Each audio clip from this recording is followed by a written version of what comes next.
Cook. I'm the photographer for AFC Bournemouth in the Premier League. I'm also the photographer for the rock band with the teams. So I didn't get to bed this morning until 3 o'clock because we were playing Birmingham. But and as you may or may not have noticed, I'm transgender. I know it's difficult to believe, but I am. But I want to take you back to the end of last football season. I'm a Bournemouth fan, have been all my life. As a kid, my dad used to take me to watch them. And we've always been a 3rd or 4th division team. We were always on the verge of going out of business. And then, at the end of last season, we were on the verge of getting promoted to the Premier League. And there I am, at Charlton Athletics Ground in the Valley. And about 10 minutes from the end, this massive roar goes up from our fans as Watford conceded a goal which meant that we were going to be Football League champions. And at that moment I knew my next hour and a half had suddenly got a lot busier than I thought it was going to be. So I'm stood there on the pitch and the players are spraying me with champagne and we're lifting the Football League trophy. And it was the greatest day in the history of my football club. And yet I was terrified. I was terrified that it was my last ever game in football. Because I knew that during the summer, I was going to tell them that I was transgender. And I had this horrible feeling that I'd never work in football again. My earliest memory of being transgender, I was about 7 years old. We went on a family holiday and I spent all weekend, the other kids called me Jenny. No idea why Jenny, but at the end of the week, parents came to pick us up and these kids went, "Bye Jenny." Those have been doing that all week. No idea what they're doing now. And then as I got older, Greece came out and I really wanted to be a living unicorn. But I didn't get the opportunity. And then at 16 I joined the RAF, became an engineer on tornadoes. And at 18 I saved a colleague's life when there was an explosion on an aircraft and he lost his arm. So there I am, 18 years old, gender dysphoria, post-traumatic stress, self-harming, think about suicide all the time. And basically that was the pattern for the next 30 odd years of my life. I used to tell myself really, really horrible things about myself, and I used to do horrible things to myself. And then,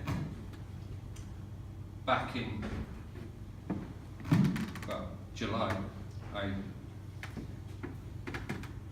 the players were coming back to start pre-season, and I'd been sort of living a bit of a double life for a couple of months. I was Sophie in Brighton, and Steve when I went back to Bournemouth. And on the Friday, I got hair extensions put in. I looked fab. And then the football club rang up and said, "Can you come and do a training session on Monday?" And I thought, I can't take these off and go back and pretend to be Steve like I did with Wig. So there I am, Friday afternoon, I'm desperately trying to get hold of the commercial director of the football club. Sat in the office, trying to make no answer. It's like, I eventually got hold of him Saturday tea time at a family barbecue. Rob, what?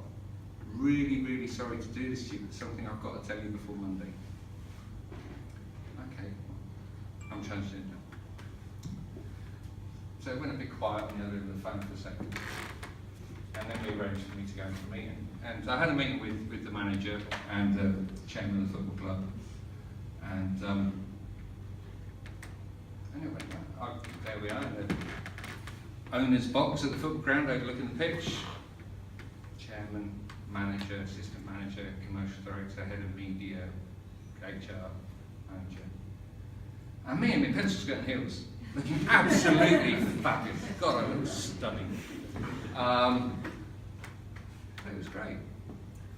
And Eddie Howe manager said, "Is there anything I can do to make this easy for you?" And I said, "Well, I need to meet the guys before a match day because I don't want it to sort of..." I mean, the reason I didn't transition before July was we were pushing for promotion to the Premier League, and I thought, I can't be the person that distracts them as we're pushing for promotion, because forever I would be the person who, because they came out as trans, sort of blew everything and they all sort of had a meltdown and we didn't get in the Premier League. So went to meet the guys and they were all off warming up, and Eddie Howe says to me, "Are you scared?" And I went, "You know what? No." Funnily enough, I feel so comfortable and at ease with myself that, no, I'm not scared. And they called all the players together, and we'd already decided that banter was the way to do it because it kept my relationship with the players on the footing that had been on before. And called all the players together, and the assistant manager says to the players, "You may have noticed something's changed about our photographer since last season." Growing her hair out, I've lost a bit of weight. I'd like you to meet Sophie. And then our captain just starts clapping, and all the rest of the boys joined in and clapped. And then the captain says, "Right, let's go and train." And it's over like that. I built this up so much in my head. It was a massive thing. This was going to be the end of the world, but actually, no, it was good. And afterwards, I made a point of talking to a lot of the players, and I told them everything. I told them about the suicide attempt. I told them about the self-harm. Because it was important to me that they knew that this was saving my life. This wasn't a whim, as Jeremy Clarkson would put it.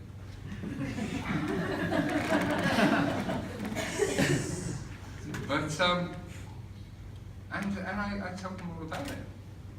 And I even had to educate a couple on the difference between sexuality and gender identity. But that was it. I lived my whole life in fear. I lived my whole life in fear of what would happen when I came out. And it didn't happen.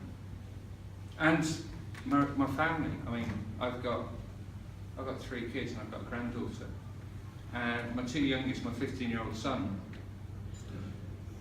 he's disabled, and there was one point during the summer where he leant over the fence to the neighbours and went, "Daddy's a lady." It's right, they already knew, he wasn't out. But it's just a really interesting way you put it. And my 12-year-old just is obsessed with what's in my makeup bag. What you got? Let's go to Superdrug. But I thought that coming out would be the end of the world, but actually it made everything so much better. It made me better. I mean, the thing is, I get asked a lot whether a footballer's going to come out soon. And I think we're quite close to maybe a professional footballer coming out as gay. I think things have changed since Justin Fashanu had such a devastating experience. But I don't think a footballer will come out as trans whilst they're playing.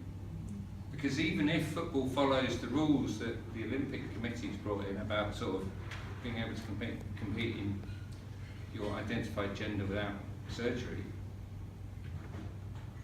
any footballer that goes from men's football to women's football has suddenly lost all their own potential.